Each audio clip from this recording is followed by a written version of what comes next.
fellow citizens of Ogun State. On behalf of your government, I thank the Almighty God for the grace that helped us way through year 2019. As the new year bursts, it is my prayer that year 2020 brings us better tidings, more prosperity and fulfillment in our individual and collective endeavors. I'm convinced that this is a year of hope, a year when Ogun State will take its rightful place in the Committee of States. I have no doubt that as a government, we are headed in a positive direction towards improved conditions of living for each of us and further development for our dear state. 2019 was an extraordinary year. We celebrated the people's choice at the polls and congratulated ourselves on the legal victories. As we put these behind us, today is an opportunity for us to reflect and remind ourselves of our responsibilities to each other, as government to people, as citizens to government, and as individuals to one another. You will recall that just 2 days ago, I signed into law the first appropriation bill of our administration. It's titled Budget of Building Our Future Together. I must thank the honorable members of the State House of Assembly for working assiduously to ensure the prompt passage of this appropriation bill. This bill is significant not just because it is the first full-year budget of our administration, but more importantly because it captures the aspirations, yearnings, needs, wishes, and desires of our people. For the very first time, the budget was prepared with the people, for the people, through inclusive town hall meetings in 3 senatorial districts. This budget will deliver on its promise. It is not just about the size of the budget, it's all about our commitment to ensuring its faithful implementation. Towards ensuring this, we have put in place a number of initiatives, including the establishment of government delivery units.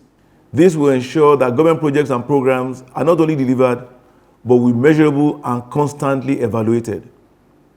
I want to assure you that you will begin to see these practical manifestations in weeks ahead.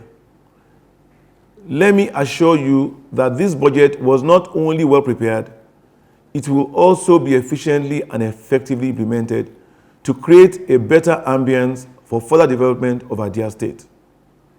The Ogun State House of Assembly has cleared all our commissioner designates, and in the new year, they will all be assigned their portfolios.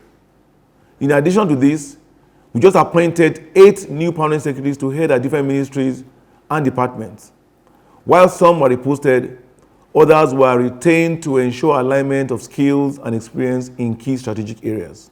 This strengthens the bureaucracy to effectively and efficiently perform its function as the engine room of government. This means that right from the beginning of the new year, we now have a full team with a greater momentum that will operate at optimum speed to implement faithfully the budget and deliver on democratic dividends to the people. In the last 7 months, we have been able to restructure the education sector to a functional level. Critical issues relating to Moshood Abiola University of Science and Technology, Moshood Abiola Polytechnic, Tertiary and College of Education have all been resolved. We've also embarked on the rehabilitation of our public primary and tertiary facilities across the state.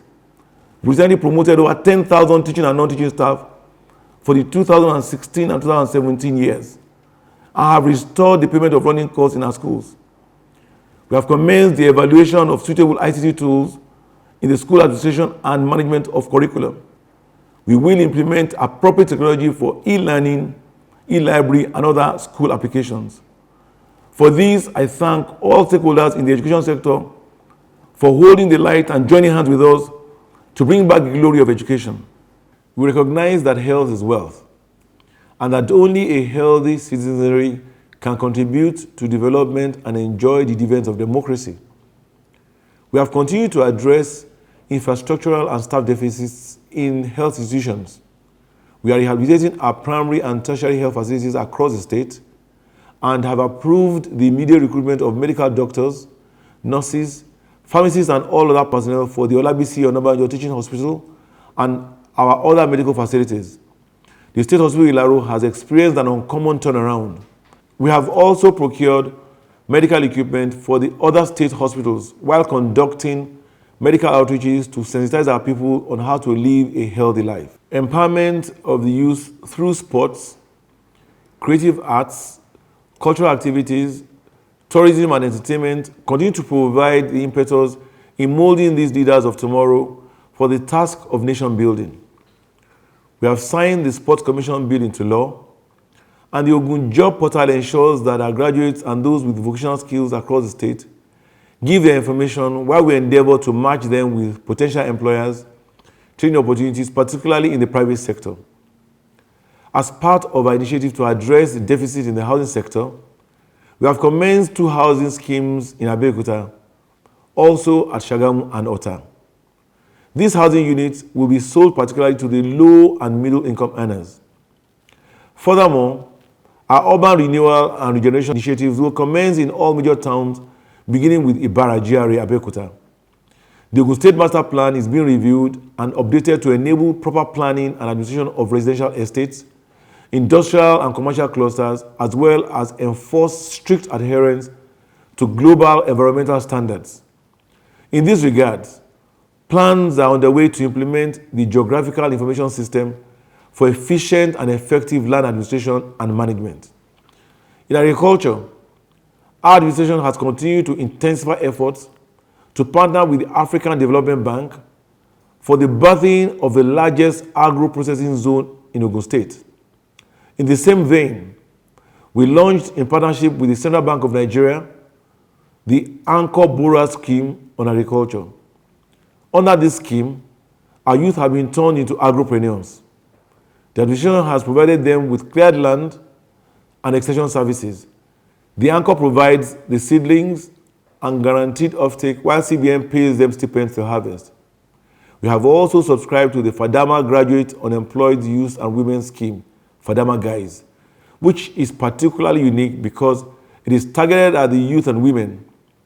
At the microeconomic level, these programs give job opportunities to our youth and women, thereby providing income and food for themselves and their families. On the macroeconomic level, this initiative will be a boost to Nigeria's food self-sufficiency agenda. To complement the efforts of the federal government, we continue to support all the law enforcement agencies in our dear state.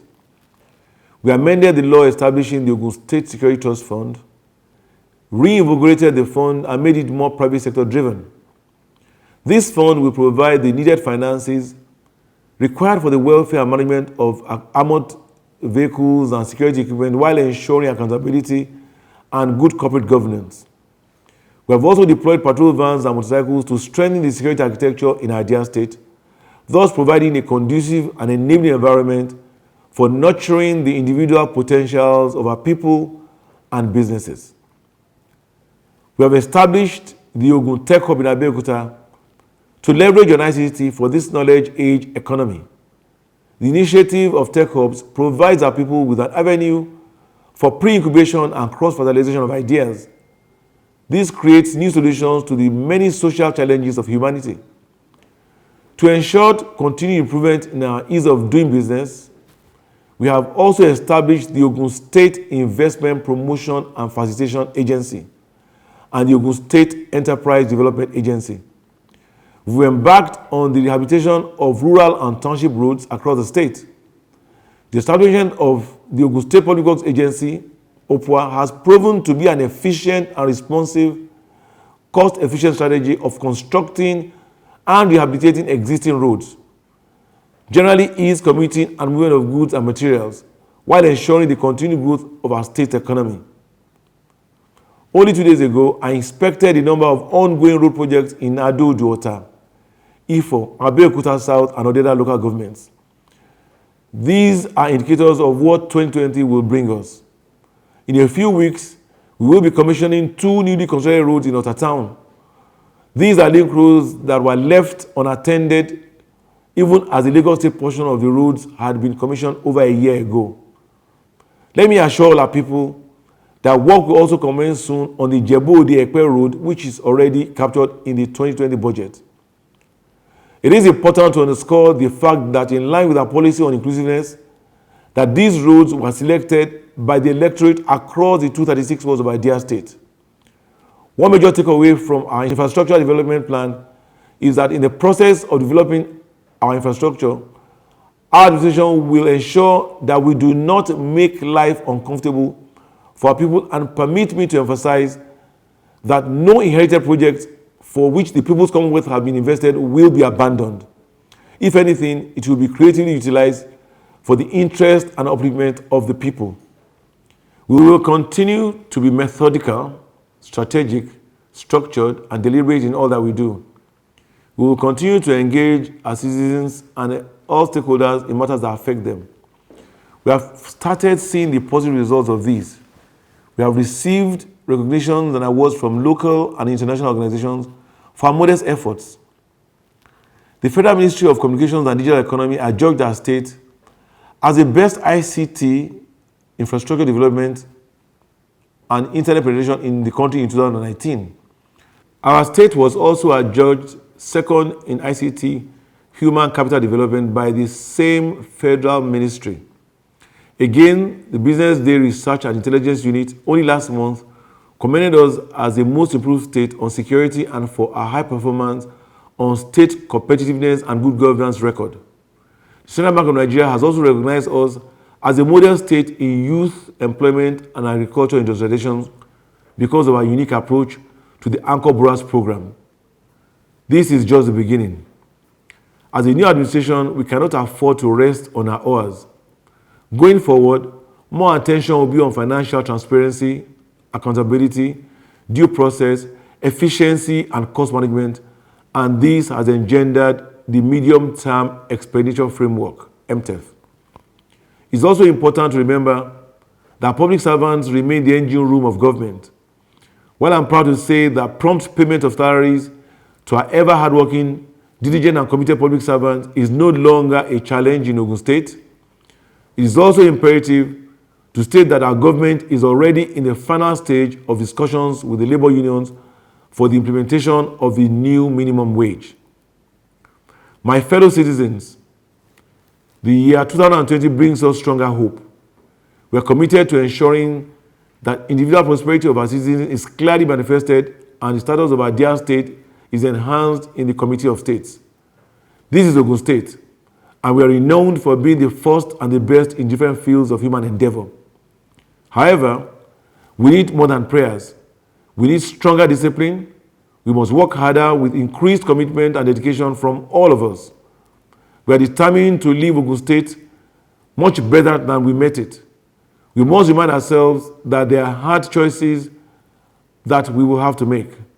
These choices will give us the opportunity of a solid foundation today for a better tomorrow. As an administration, let me assure that we appreciate the support we have received so far from all our people. The political class have demonstrated that this is the home of heroes and heroines of democracy. You have shown that you can subordinate your individual interests for the collective interests of our dear state. I also appreciate our traditional rulers, religious leaders, market women and artisans, students and general populace. This support can only fuel our desire to do more. As an individual, I am proud and honored to hold your mandate as governor to all. I know that when one is entrusted with such magnitude of responsibility, it is more than an honor, it's a moral burden. I promise to repay with selfless service. My dear good people of Ogun State, on behalf of your government and with a heart full of joy, I thank God and congratulate all of us for witnessing yet another new year. As we have now been ushered into year 2020, it is my sincere prayer that this new year will usher in more fulfillment for all of us, as well as bring greater development to our dear state. Once again, on behalf of the government of Ogun State, I wish all of us a happy, prosperous, and fulfilling new year. I thank you all for listening, and God bless. Ìgbéga Ìpínlẹ̀ Ògùn, àjọṣe gbogbo wa ni.